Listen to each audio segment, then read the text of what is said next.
Hello and welcome back to Reason News. In an exclusive phone call with BBC's chief North America correspondent, Gary Donoghue, President Donald Trump said he is, quote, disappointed but not done, unquote, with Russian President Vladimir Putin.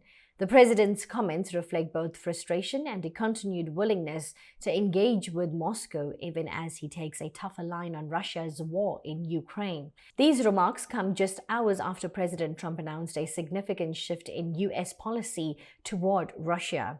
On Monday, the White House pledged a new supply of advanced weapons to Ukraine, including air defense systems Kyiv has long requested.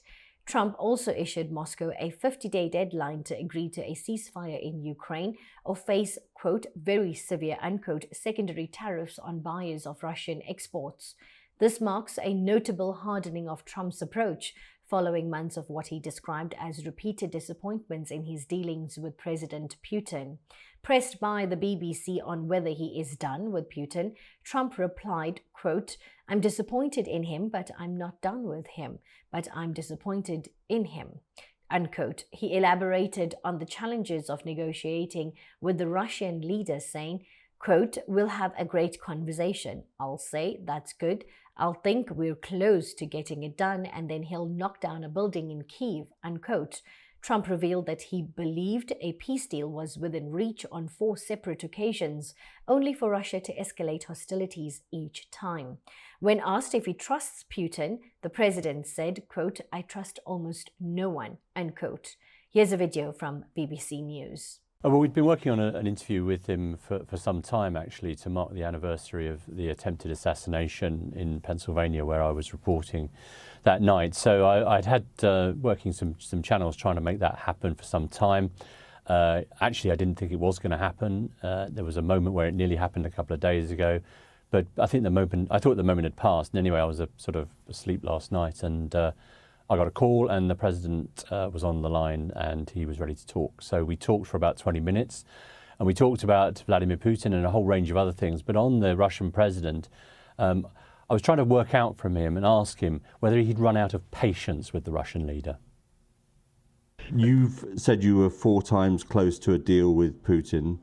Yeah, I thought I had a deal 4 times. Are you done with him? I mean, I know that sounds a simplistic thing. But I'm disappointed in him. But I'm not done with him, but I'm disappointed in him. So we had a deal done 4 times, and then you go home and you see he just attacked a nursing home or something in Kiev. I said, what the hell was that all about? Do you trust him? I trust almost nobody, to be honest with you. So how do you deal with someone you can't trust? Well, it's not a question of that. It's like I'm disappointed that this hasn't been done. So we talked about a whole range of other issues, particularly around NATO, which he's much more positive about than he certainly used to be. We talked about Britain and the state visit upcoming in September.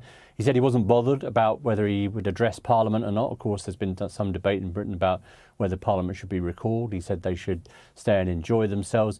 And he praised the country as a true ally and said the Prime Minister he likes very much, even though he was, as he put it, a liberal. According to sources within the administration, Trump's frustration with Putin has been building for months. At a recent cabinet meeting, the president remarked, quote, we get a lot of bullshit thrown at us by Putin. If you want to know the truth, he's very nice to us all the time, but it turns out to be meaningless, unquote. In a major policy shift, the Trump administration has now committed to sending Ukraine advanced air defense systems and other critical weaponry equipment President Vladimir Zelensky has repeatedly requested. While Trump was characteristically vague on specifics, he emphasized that European NATO allies would bear the cost, not the United States.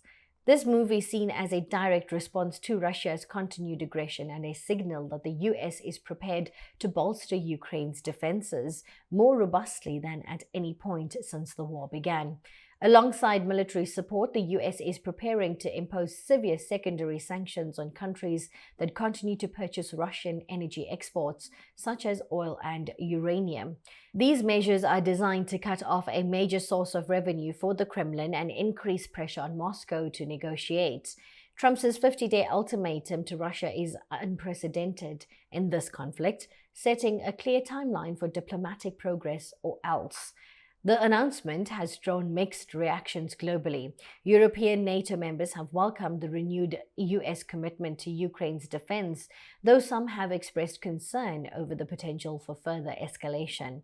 Meanwhile, Moscow has downplayed the significance of the US moves, with the Russian stock market actually rising in the wake of Trump's announcement, suggesting investors had feared even harsher measures. Analysts note a clear shift in Trump's rhetoric toward Putin. Having once expressed admiration for the Russian leader, Trump now openly questions his trustworthiness and resolve. This evolution is significant as it signals a more confrontational stance from a president who had previously sought to cultivate a personal rapport with Putin. This hardening of US policy toward Russia comes amid broader debates about America's role in the world. Trump reiterated his support for NATO, stating that the alliance is, quote, now becoming the opposite of obsolete, unquote, because members are paying their own bills. He affirmed his belief in collective defense, framing it as essential for smaller nations' security against more powerful adversaries. At home, Trump's tougher line on Russia has been met with bipartisan support in Congress, where momentum is building for even stricter sanctions against Moscow. However, critics argue that the administration's approach remains inconsistent and that the 50-day deadline may simply rather give Russia more time to intensify its military campaign. All eyes are now on the Kremlin. Will President Putin seize the opportunity for diplomacy, or will he interpret the US ultimatum as a license to continue his assault on Ukraine? The next 50 days will be crucial in determining the trajectory of the conflict and the future of US-Russia relations. Around the world, citizens and leaders are watching closely. In Ukraine, there is cautious hope that increased Western support will help turn the tide. In Russia, state media has sought to downplay the significance of the US moves, while analysts warn that the economic impact of secondary sanctions would be severe. President Trump's declaration that he is disappointed but not done with Vladimir Putin marks a turning point in one of the world's most consequential relationships. As the US ramps up military and economic pressure on Moscow, the coming weeks will test whether diplomacy can prevail or whether the conflict will escalate further. We will continue to monitor this developing story and bring you updates as events unfold. Thank you for joining us. Until next time, stay informed, updated, and curious.